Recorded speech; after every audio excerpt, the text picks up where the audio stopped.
Welcome to the inside of my NC MX-5 or Miata. This is an NC1.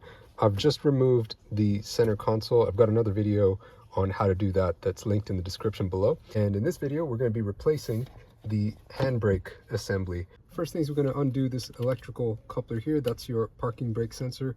So when the handbrake is up, that's going to send the signal to the computer in the dash to let you know that your handbrake is engaged. Okay, so it's just a matter of pressing down this tab here and pulling it out. Next thing I'm going to do is remove this nut. Be careful not to drop it down into the abyss. This is a 10mm nut. Before you remove that nut, make sure you take note of where it is on the threaded part. When you reinstall your new handbrake, you will have to adjust that nut, but putting it back in the same spot is going to give you a good starting point to adjust from. Another tip is to use some low strength Loctite. I'm using the Loctite purple, and that's just to make sure the nut stays in place where I adjust it to. And you don't have to worry about this falling through because there's a grommet over here to hold it in place. And then over here we got some 12mm head bolts. You're going to remove both of those. And there's another one that's way down there. In fact, if you shine a flashlight in there, you'll be able to see it.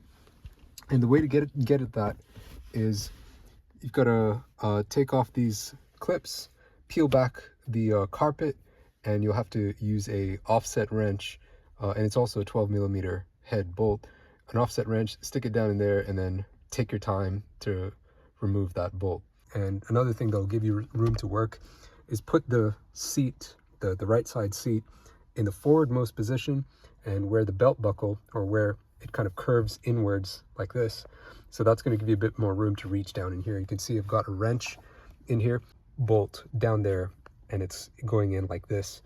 So you're going to have to use a wrench like this to get that loose. And there we go. Got it out the car. So this last bolt that's hidden behind the carpet, that was a real pain to get at.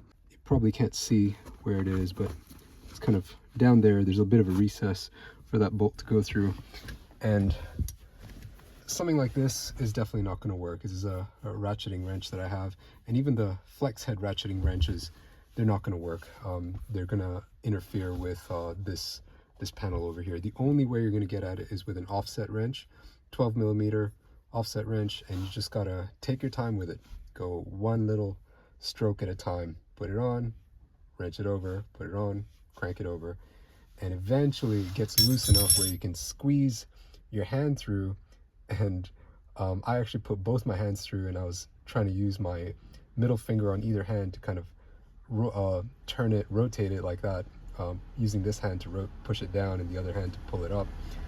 And finally it got loose, and then I had to use like a rock paper scissors pose with my right hand and fish it out like that. Really careful not to drop it so that it gets lost into oblivion. Hope you guys found that useful. If you want more NC videos, check out my other content, and do consider subscribing. Thank you for watching. Bye.